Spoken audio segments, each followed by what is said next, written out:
Allez, avant de mater cette course prometteuse, on espère qu'il va y avoir du spectacle. Voyons un peu les déclarations du Mercedes Team, du coup, à l'issue de cette qualif à Jeddah. Russell, troisième place, excellent résultat pour nous ce soir.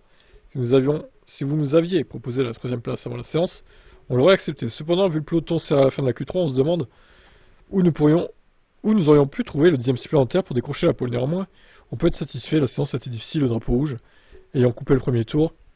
Seul cet effort final comptait. Je pense que nous avons fait un bon travail pour obtenir une bonne position pour demain. La course s'annonce longue, nous devrions donc pouvoir exploiter notre ligne de course. Nous étions compétitifs vendredi, même si Piastri et sa McLaren semblent avoir un léger avantage sur le reste du peloton et seront difficiles à concurrencer. Une troisième place nous donne une chance de nous battre à nouveau pour le podium, et espérons-le, nous pourrons y parvenir. Pour un quatrième top 3, l'un des 5 premières courses de 2025. Moi, du moment que tu finis devant Max, Georges, je prends. Hein. Par contre, si tu finis derrière et que tu prends des points au McLaren, on va pas être très content là. Je vais pas être satisfait, Georges. Hein. C'était des qualifications très intenses, déclare Antonelli. La séance s'est globalement bien déroulée, j'ai continué à prendre de la vitesse, j'ai eu une grosse claque dès mon premier tour en Q1, j'ai dû cramer un deuxième train de pneus neuf pour passer en Q2. C'était pas idéal, on a quand même réussi à nous qualifier pour la Q3, et avec le drapeau rouge, tout s'est joué à l'effort final. Je dois revoir mon tour pour voir exactement ce qui s'est passé, mais j'ai eu un moment de faiblesse dans le premier secteur qui m'a coûté quelques dixièmes, c'est dommage, car le reste du tour était solide. Je pense que nous aurions pu terminer quatrième. Je me sens de plus en plus en confiance chaque week-end. Un circuit qui est un véritable test, il faut beaucoup de confiance. Et pouvoir se rapprocher des murs dans les virages rapides petit à petit, hein. Plus j'acquiers de l'expérience, plus j'ai l'impression de commencer à tout mettre en place, avec plus de régularité. On s'emballe pas trop, et voyons ce qu'on peut faire demain. La course sera longue. On pourra apporter de bons points à l'équipe. Toto Wolff, ce fait une séance de qualification passionnante, même si nous avons terminé du mauvais côté du top 3. Il y avait très peu d'écart entre nous, les McLaren et la Red Bull, et la Red Bull de Verstappen au final. On rêve toujours de partir en pole, mais on ne s'attend pas à se battre pour la première place après la troisième séance d'essai libre qu'on a fait. Donc en gros, il ne s'attendait pas à jouer la pole chez Merco. Georges a donc fait un excellent travail pour passer la voiture dans le coup et il sera impatient de demain. Kimi a quant à lui, une fois de plus, réalisé une belle perf. Malgré ses débuts en F1, il a commis une petite erreur. Dans le premier secteur, ce qui a coûté quelques dixièmes. Sans ça, il aura probablement terminé quatrième.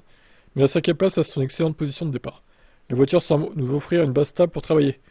Ouais, mais une base stable, mais elle est pas hyper rapide, hein. Enfin, ça va, elle est pas mal, mais c'est pas la meilleure de toutes. C'est la deuxième force, quoi, en fonction des circuits. Lors des 5 premières courses, nous avons resté constamment en lutte pour le podium. J'espère qu'on pourra maintenir ce rythme donc pour la course. Les McLaren semblaient très performantes sur les longs relais vendredi, donc on pense que ce sera difficile de lutter contre Piastri. Bon, à voir s'ils arrivent à garder Norris derrière. Je pense que de toute façon Norris il va encore faire de la merde tout seul dans le peloton. Ça va péter des ailerons, je pense. Donc bon, c'est peut-être même lui qui va provoquer la safety car. Ah bah ça serait cocasse ça. Pour aider Piastri du coup, Chauvelin, nous avons réalisé une dernière séance correcte, la voiture fonctionnait bien, cependant comme à Bahreïn, McLaren semble hors de portée en qualif. Cependant dans les conditions plus fraîches à la fin de la soirée, là où l'USS fonctionnait mieux qu'en EL2. C'était une bonne nouvelle, ça nous a permis de rester proche de l'avant. Avec Kimi, nous avons utilisé un deuxième relais de train de tendre pour la Q2, pour la Q1, pour passer la Q1. Il s'est avéré qu'il aurait pu passer de justesse dès son premier tour, mais nous n'avons pas pris ce risque. À partir de là, il était facile pour nous d'accéder à la Q3. Le drapeau rouge de Norris n'était pas au bon moment, juste avant que nos deux pilotes aient bouclé leur premier tour. Tout s'est joué dans les derniers efforts de la fin de séance. Aucun tour n'a été parfait, les deux pilotes ayant à juste titre veillé à ce que nous puissions boucler les tours nécessaires pour inscrire un chrono. Kimi a connu une première séance médiocre. Oh, ok. Mais a terminé fort, et nous sommes ravis de le voir s'emparer de la 5ème place sur la grille. Georges semblait proche des chronos de Verstappen et Piastri, mais a perdu un peu de temps dans le dernier virage, le plaçant de 3ème. C'est un peu dur le terme médiocre, non? Enfin, moins bonne, genre ça aurait pu être un peu plus doux, quoi. Globalement, nous avons le sentiment que nous aurions pu faire mieux. À bien des égards, c'est une frustration salutaire. On a beaucoup progressé depuis l'an dernier, on va continuer à attaquer. Les points sont à jouer demain, et les occasions ne manqueront pas. La course est rarement ennuyeuse ici à Jeddah. Ça,